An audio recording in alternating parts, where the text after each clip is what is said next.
Pengadilan Negeri Bandung, Jawa Barat telah mengabulkan permohonan gugatan sidang pra-peradilan dari Peggy Setiawan, tersangka kasus pembunuhan Vina dan Eki di Cirebon 2016 silam. Senin 8 Juli, Hakim Tunggal Pengadilan Negeri Bandung, Eman Sulaiman mengungkapkan, penetapan Peggy sebagai tersangka pembunuhan Vina dan Eki oleh Polda Jawa Barat tidak sesuai dengan prosedur. Dengan demikian, Hakim menyatakan bahwa penetapan Peggy sebagai tersangka tidak sah menurut hukum yang berlaku. Lebih lanjut, Eman menilai pihaknya tidak menemukan bukti yang menyatakan bahwa Peggy pernah diperiksa sebagai calon tersangka oleh Polda Jawa Barat.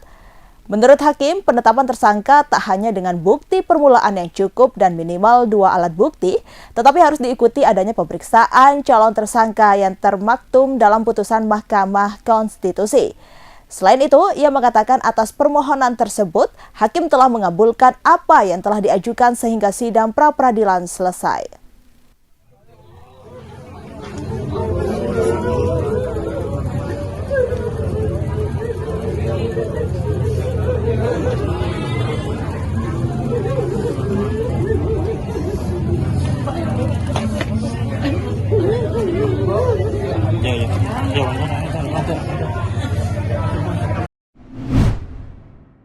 Nasib Joe Biden dalam pemilihan Presiden Amerika Serikat 2024 kali ini kian runyam setelah penampilan buruknya di debat perdana melawan calon presiden dari Partai Republik Donald Trump. Tak hanya diserang komentar pedas oposisi dari anggota Partai Republik terkait penampilannya yang banyak terbata-bata, Joe Biden ternyata juga menjadi target sasaran kritik oleh rekan kadernya sendiri di Partai Demokrat. Tak tanggung-tanggung, sejumlah petinggi Partai Demokrat secara blak-blakan meminta Joe Biden untuk mundur dari gelaran Pilpres Amerika Serikat kali ini. Dikutip Tribun News dari CNN pada hari Minggu 7 Juli 2024, sejumlah anggota kader ranking tinggi Partai Demokrat di Dewan Perwakilan Rakyat Amerika Serikat telah memberitahu pemimpin minoritas Dewan Hakim Jeffries agar Presiden Joe Biden mundur dari kampanye 2024. Banyaknya aduan dari para anggota Partai Demokrat kepada Jeffries menyusul penampilan yang mengkhawatirkan dari Biden pada debat perdana Pilpres Amerika Serikat 2024 yang digelar bulan lalu.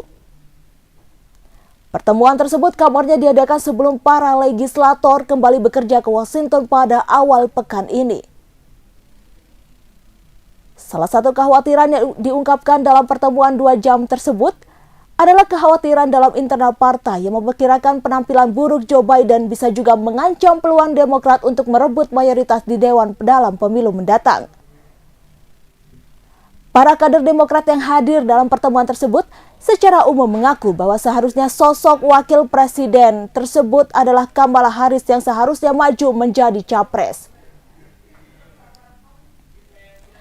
Sosok narasumber CNN yang dirahasiakan identitasnya tersebut juga menyebut sepanjang pertemuan Jeffries enggan membagikan sikap pendiriannya terhadap Joe Biden kepada rekan-rekannya. Jeffries dikatakan masih mempertimbangkan tuntutan dari sesama kader Partai Demokrat mengenai apakah Biden sebaiknya melanjutkan pencalonannya untuk Pilpres ataupun tidak.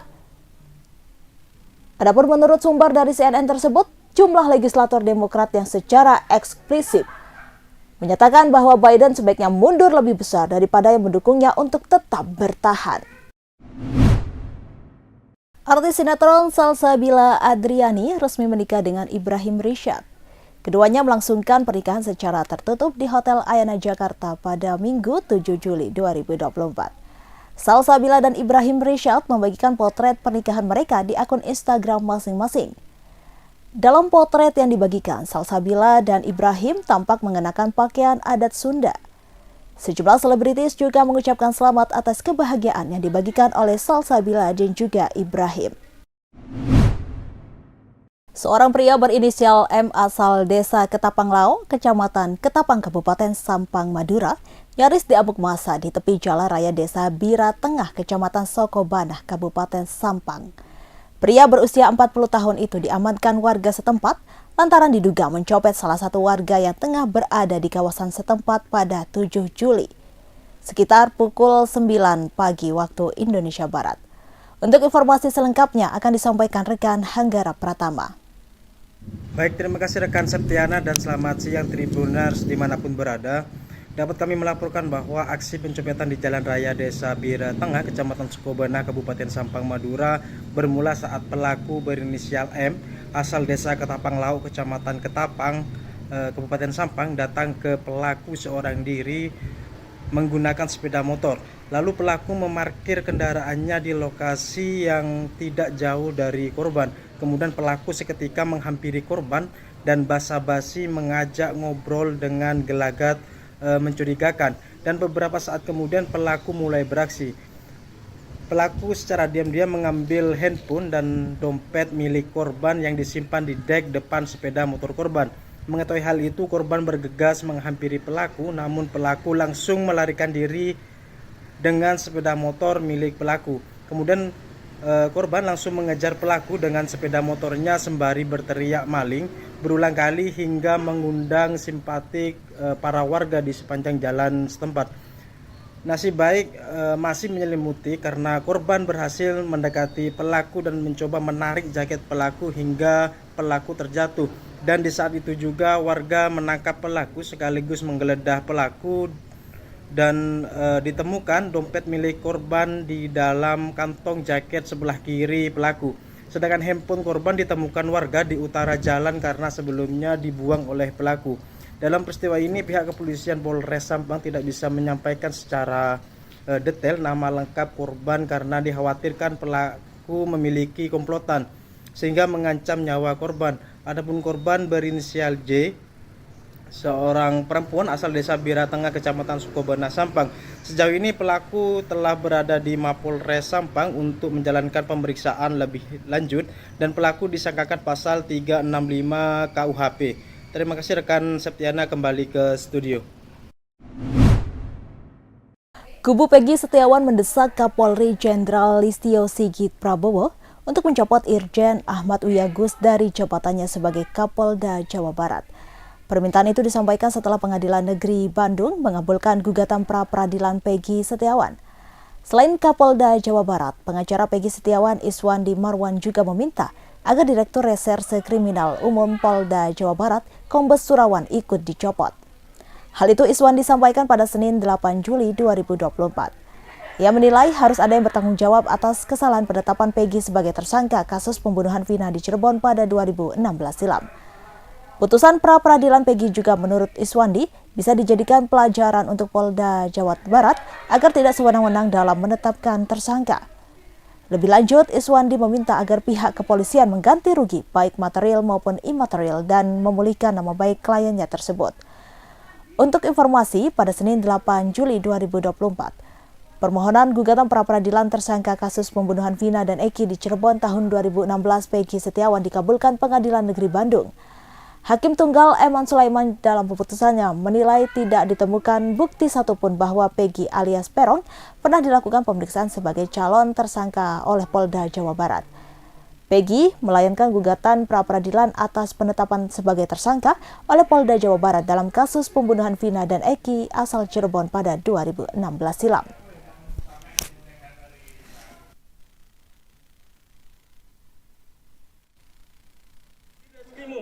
Proses disiplin.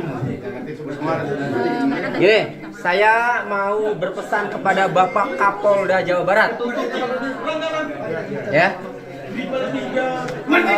Yang terhormat, saya yakin Bapak Kapolda mantan penyidik KPK, ya, yang telah belajar mengenai ilmu kriminologi, ya, sehingga dengan dibatalkannya tersangka Peggy Setiawan, maka saya yakin Bapak Kapolda bisa untuk menangkap pelaku yang sebenarnya.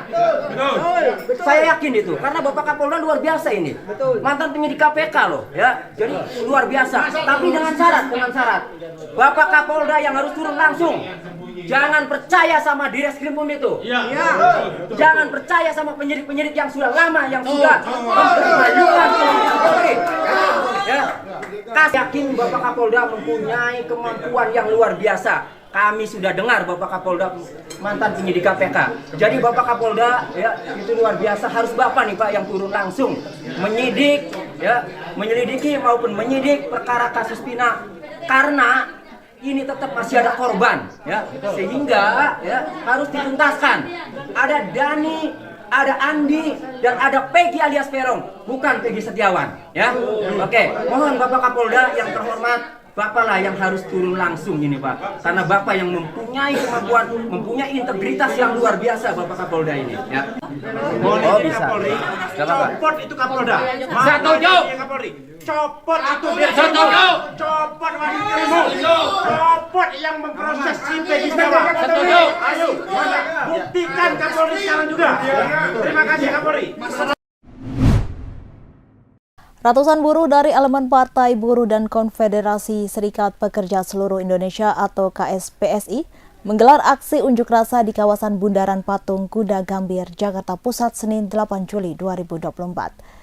Dalam aksi tersebut, massa buruh memiliki setidaknya 2 tuntutan utama yang diharapkan segera direalisasikan oleh pemerintah. Adapun mereka menuntut agar Undang-Undang Omnibus Law Cipta Kerja segera dicabut dan menghapus kebijakan outsourcing serta menolak pembayaran upah murah. Presiden Partai Buruh Said Iqbal mengatakan bahwa Undang-Undang Omnibus Law Cipta Kerja dapat menimbulkan berbagai dampak bagi para pekerja.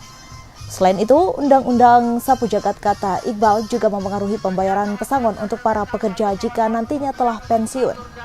Oleh karena itu, Said Iqbal pun menegaskan bahwa pencabutan Undang-Undang Cipta Kerja menurutnya harga mati untuk segera dicabut.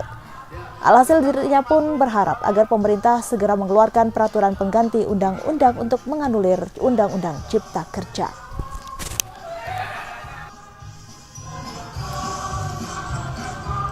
Kasih ruang kawan-kawan. Menit lagi akan ada konferensi pers yang akan langsung disampaikan oleh Presiden Partai Buruh terkait agenda aksi pada hari ini. Yang ribet ya. Baik, terima kasih. Saya ucapkan terima kasih pada kawan-kawan media elektronik, media cetak, media online. Pada hari ini, Partai Buruh dan KSPI, KSPSI Andi Gani dan KPBI mengadakan aksi sekaligus bersamaan dengan sidang lanjutan dari Mahkamah Konstitusi. Partai Buruh, KSPI, KSPSI Andi Gani, KPBI, dan FSPMI, dan beberapa serikat buruh yang lain telah mengajukan gugatan judicial review untuk uji materil. Ya, uji materil. Hari ini adalah sidang saksi ahli. Mungkin minggu depan terakhir adalah sidang saksi fakta. Dan minggu depan saya akan hadir sebagai sidang saksi fakta terhadap uji materil Undang-Undang Cipta Kerja di Mahkamah Konstitusi. Setiap pasangan pasti mempunyai pernikahan impian. Untuk memanjakan tamu undangan yang hadir, pemilik hajat tentu ingin menghidangkan berbagai menu yang menggugah selera. Begitu pula yang dilakukan oleh pasangan satu ini. Pasangan pengantin ini mengeluarkan 216 juta rupiah hanya untuk konsumsi pernikahan saja. Momen tersebut diketahui dari unggahan TikTok sang pengantin, yaitu @shiva_syhr, di mana pasangan pengantin itu menyajikan makanan dari brand-brand makanan ternama yang biasa ditemui di mal. Semua makanan tersebut disajikan secara prasmanan. Download Tribun X sekarang, menghadirkan lokal menjadi Indonesia.